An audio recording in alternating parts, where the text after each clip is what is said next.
Welcome back into the Cowboys Report. I am Tom Downey. We are debunking some things today. We will discuss the latest on George Pickens, the updates of no contract talks, and the trade. I'm not even calling them rumors. They're ideas, suggestions that simply will not go away. We will also discuss, not even really rumors, Myles Garrett trade, because some national media types again and fan bases across the NFL are pushing that one. Before we get into today's show, if you have people that seem confused by anything involving George Pickens, this breaks it down pretty clearly, and why, honestly, I am not mad at the Cowboys, and we should not be freaking out about anything as it relates to GP3 right now. Let's get into the George Pickens stuff. Ed Werder has reported the Cowboys and George Pickens' camp have not had contract talks at this time.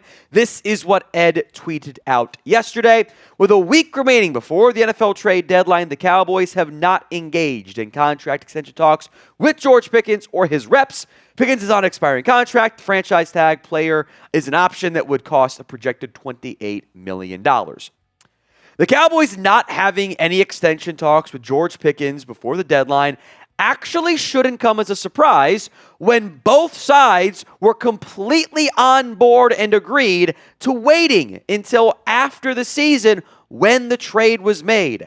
Dallas's side wanted to see how George Pickens fit in with his new team. How does he behave after all the previous issues in Pittsburgh? Pickens' camp wanted to see if he could have a breakout campaign with by far the best quarterback he has ever played with. And guess what? The breakouts happened. He has been awesome with the Dallas Cowboys. 685 yards. He is on pace to shatter his production this upcoming season. He already has more touchdowns than he had previously with the Pittsburgh Steelers. Pickens has been nothing short of everything the Cowboys wanted and more. Now, the Cowboys have already done work on trying to fit Pickens into their future cap outlook. As we'll get into later, that's actually extremely easy and doable for the Dallas Cowboys. That's what they should be doing, is planning ahead after both sides, agreed to let's not worry about an extension right now. Other teams have done this, by the way. The Lions have two highly paid wide receivers and a highly paid quarterback. The Dolphins, the Bengals. Oh, and the team that just won the freaking Super Bowl have it. The Cowboys haven't actually done anything wrong yet, at least, with George Pickens. I have zero complaints about how they've handled this. I am not upset. I am willing to be patient. Now, if we get to, the offseason and they do the nonsense, drag it out into August, different conversation. But right now, I am unbothered. Do you want to pay George Pickens? Y for yes, N for no. Let me know in the comment section, the pinned comment, actually, of today's show.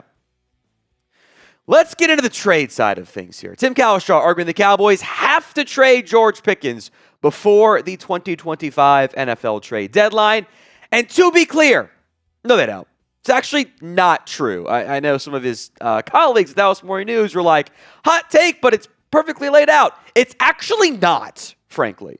The main arguments from this piece, and we'll do some quotes and I'll dispute a bunch of this stuff, cap space and cost issues. The defense needs help, which obviously is true. They have other wide receivers. Also a really weird take on the trade value. There was frankly a lot of, I don't know if it was ignorant or outright deceptive arguments made in this piece. We'll break them all down for you on today's show and explain why, no, the Cowboys can actually easily do this. Now, today's show is made possible by Ethos. As a father of two kids, it's not fun to think about what would happen if something happened to you, but you do need to be prepared. Protect your family with life insurance from Ethos. Get your free quote at ethos.com/NFL daily. That's ethos.com/NFL daily. Ethos is a trustworthy company that disrupts the traditional life insurance industry. And as of March 2025, Business Insider named Ethos the #1 no medical exam instant life insurance provider. Ethos is an online platform that makes getting life insurance fast and easy to protect your family's future in minutes, not months. There is no complicated process, and it's 100% online. No medical exam is required. You just answer a few health questions and get a quote in as little as 10 minutes. 3 million families have completed their applications and trusted Ethos to help find the right coverage for them. Protect your family with life insurance from Ethos. Get your free quote at ethos.com/NFL Daily. That's ethos.com/NFL Daily. Application times may vary. Rates may vary. Links in the comments and the description of today's show. Here's the first argument laid out by Tim Cowlishaw. In 2026, Dak Prescott's a $74 million salary cap number. Lamb carries $38.6. Javonte's making a whopping $3 million this year and is deserving of at least a running back wage. But you want to add a $28 million more for another receiver, even a really good one? Yes, I do, actually. I do want to give that because this works on offense. And more importantly, because Cowlishaw also argues Pickens is great and the offense is good, the numbers used here paint a false picture. And I know that not everyone is going to be familiar with the salary cap, and that's fine. Let me be extremely clear here. Anyone who says the Cowboys cannot afford George Pickens is either lying or they just don't know. And if you just don't know because you're a normal fan with a life and a job, that's fine.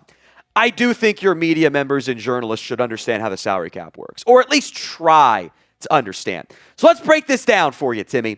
The current projected cap space per Spotrac, and I use Spotrac for this one and not over the cap because Spotrac is projecting what the rollover money is going to be. The rollover money is probably going to drop a little bit. It could drop down to 30, you make a trade, whatever. But that's the current projected number there. These are the simple moves the Cowboys can make that are actually built into the contracts. The Cowboys have zero intention of having a $74 million number for Dak Prescott. Has never been the plan. When they do the planned restructure, the Eagles build their restructures in advance. The Cowboys do it by year. There's actually no difference. It's 6 of one, half a dozen of the other. The Cowboys will save almost $31 million by restructuring Dak Prescott. They will restructure CeeDee Lamb to save $19 million.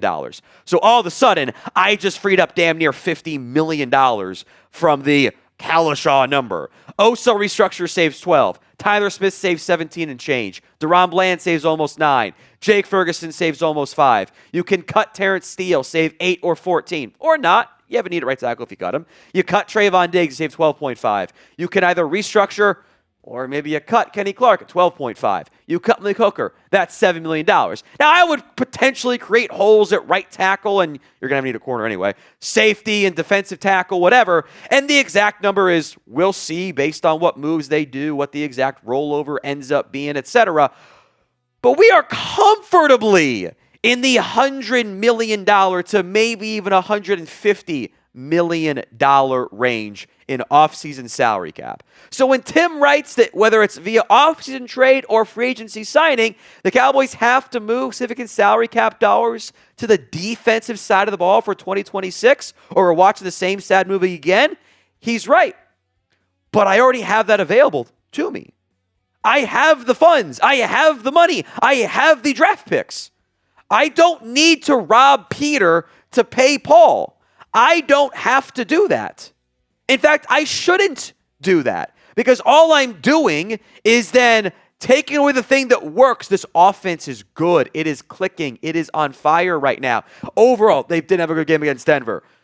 You know, it's tough to have a perfect game when you don't have anything defense. But I have the ability in the offseason to go change that. And still keep George Pickens. So if you ran the Cowboys, what would you do with George Pickens? Let me know in the comments section of today's show. T for trade, P for pay. This is also what Tim Cowlishaw wrote. With Lamb back, assuming a return to life for Jake Ferguson after Sunday's no-show, the Cowboys have adequate supporting receivers in Jalen Tolbert, Gavontae Turpin, and Ryan Flanoy. Mind you, I said adequate. Not good and not really good like Pickens. Do we all have brain damage? Like, we just spent an entire offseason arguing, hey, you have to go get a new wide receiver too. We don't want to ride with Tolbert, Pickens, or Tolbert, Turpin, and Flanoy.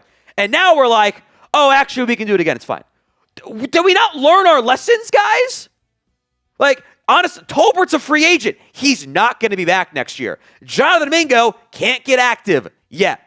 Ryan Flanoy has shown some promise, but like, do we want to go into the year with him as the wide receiver too? Turpin has the dropsies again. Like, you need a wide receiver too. So let's say I get a draft pick back for Pickens. I got to go use it on a friggin' receiver. It doesn't actually do anything for me. So what draft pick would you accept in exchange for George Pickens? I think everybody has their price. And if the Giants were like, maybe not the Giants, I don't know if I'd do it in first round pick, but like a top 10 team goes, Tennessee says, we need a receiver. How about our first round pick? Yeah, I'd actually probably do it at that point. Like at that point, yeah, you blew me away. I don't think that's going to happen, but everyone has their price.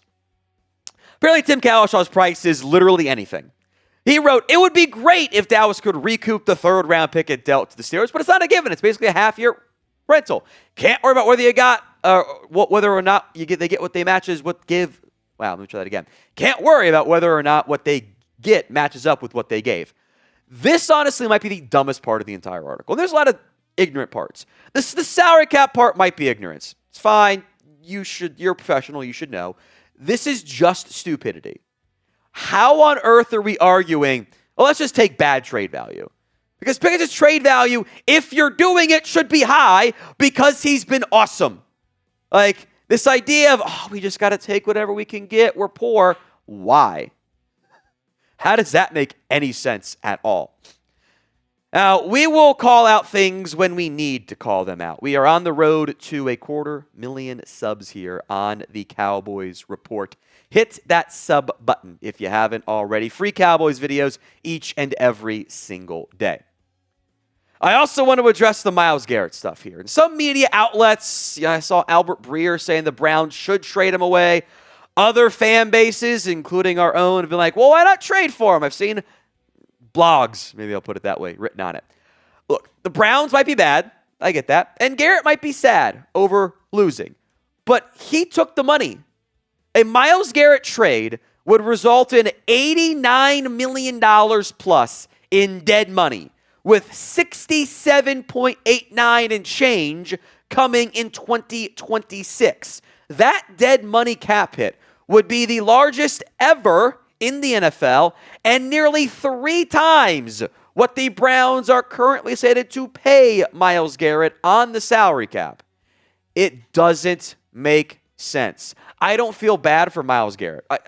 He wants to be frustrated. That's fine. Have energy. It's an emotional game. Whatever. But like, he should not be traded. The Brown he opted into this. He chose it. It does not make sense for the Browns to trade him unless they're getting blown away by like a 5 first-round pick Godfather offer, which no one's gonna do.